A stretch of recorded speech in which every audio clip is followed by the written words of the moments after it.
باپردہ لڑکی کا ریپ، قوم کا عروج اور تربیت۔ اخبارات میں یہ خبر شائع ہوئی ہے کہ راولپنڈی تھانہ پیر ودھائی کی حدود میں واقع مدرسہ جامعہ طوبہ کے ایک استاد نے وہاں پڑھنے والی طالبہ کو زیادتی کا نشانہ بنایا۔ پہلے تو پولیس نے FIR درج کرنے سے انکار کیا، مگر جب لڑکی کی ماں CPO راولپنڈی کے آفس پہنچ گئی تو پھر کہیں جا کر رپورٹ درج ہوئی۔ ملزم کو تو ابھی تک نہیں پکڑا جا سکا، البتہ ابتدائی میڈیکل رپورٹ میں تشدد اور زیادتی کی تصدیق ہو چکی ہے۔ یہ واقعہ لاہور میں خواتین کے خلاف ہونے والے واقعات کی 2 ویڈیوز عام ہونے کے بعد سامنے آیا ہے۔ جب یہ 2 ویڈیوز سامنے آئیں تو ایک بھرپور مہم اس حوالے سے چلائی گئی کہ ان جرائم کے پیچھے اصل قصور خواتین ہی کا ہے۔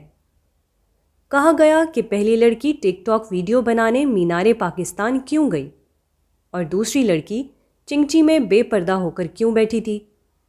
یہ واقعہ نقل کرنے کا بنیادی مقصد یہ توجہ دلانا تھا کہ مدرسے والی لڑکی تو یقیناً پورا پردہ کر کے مدرسے جاتی تھی، کہ یہی مدرسہ کلچر ہے۔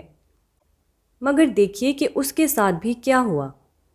اس میں کوئی شک نہیں کہ دین خواتین کو کچھ آداب سکھاتا ہے، اور اس میں بھی کوئی شک نہیں کہ ہمیں اس حوالے سے اپنی بچیوں کی تربیت کرنی چاہیے۔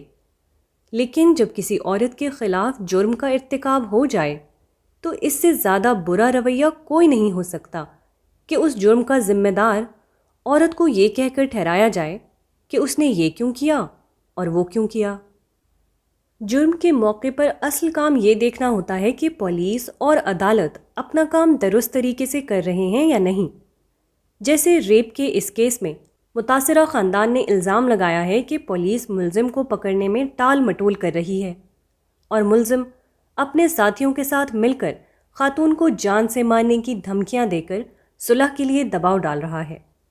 حقیقت یہ ہے کہ پچھلے 40 برسوں میں ہم نے اپنے سماج کو تباہ و برباد کرنے میں کوئی کسر نہیں چھوڑی ہے۔ اس تباہی کا بنیادی سبب تربیت کی اساسات کا غلط ہو جانا ہے۔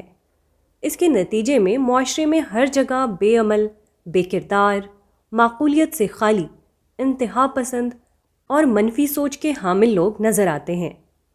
تربیت کی اساسات کے غلط ہو جانے کی ایک مثال یہ ہے کہ ہم نے معاشرے میں کردار کے بجائے حلیے کو نیکی کا معیار بنا دیا ہے۔ میں اکثر توجہ دلاتا ہوں کہ قرآن مجید کو اول تا آخر پڑھتے چلے جائیں، جس کا بنیادی موضوع ہی آخرت کی فلاح ہے۔ آپ پر یہ حیرت انگیز انکشاف ہوگا کہ قرآن مجید نجات کا معیار کسی حلیے کو نہیں، ایک کردار کو قرار دیتا ہے۔ یہ وہ کردار ہے جسے اس طالب علم نے اپنی کتاب قرآن کا مطلوب انسان میں قرآنی آیات اور احادیث کی روشنی میں بالکل کھول دیا ہے۔ اسی طرح قرآن مجید خواتین سے پہلے مردوں کو پاک دامنی اختیار کرنے کے لیے کچھ احکام کی تلقین کرتا ہے، مگر ہمارے ہاں اس حوالے سے ہمیشہ خواتین ہی زیر بحث رہتی ہیں۔ اس طرح ایک اور بڑی غلط فہمی یہ ہو گئی ہے کہ قانون نافذ ہوگا تو سب کچھ ٹھیک ہو جائے گا۔ حقیقت یہ ہے کہ جب تربیت کی اساسات ہی غلط ہو چکی ہوں تو پھر دوسروں کو تو چھوڑیں، خود قانون کے رکھوالے، عدالتیں اور حکمران مجرموں کے ساتھی بن جاتے ہیں۔ مزید یہ کہ قانون کچھ بگڑے ہوئے لوگوں کو تو قابو میں کر سکتا ہے، مگر کوئی معاشرہ ہی ہماری طرح تعفن زدہ ہو چکا ہو تو پھر سارا زور تربیت پر لگانا ضروری ہو جاتا ہے۔ باقی رہا قانون کا نفاذ، تو ظاہر ہے کہ کسی معاشرے کو لا قانونیت کے حوالے نہیں کیا جا سکتا۔ اس حوالے سے بھی مسلسل آواز اٹھانے کی ضرورت ہوتی ہے، مگر قانون ایک حد تک ہی مؤثر ہوتا ہے۔ مثلاً سعودی عرب میں سخت ترین قانون ہے اور وہاں خواتین بھی مکمل پردے میں ہوتی ہیں، مگر خواتین کی ایذا رسانی کے واقعات کثرت سے پیش آتے ہیں۔ ان کی کچھ تفصیل میں نے اپنی تصنیف کھولانک زمیں دیکھ میں سعودی عرب کے احوال میں کی ہے۔ خلاصہ اس پوری گفتگو کا یہ ہے کہ ہمیں اپنے معاشرے کو مکمل تباہی اور انارکی سے بچانا ہے تو پورا زور لوگوں کی تربیت کرنے اور تربیت کی اساسات درست کرنے پر لگانا ہوگا۔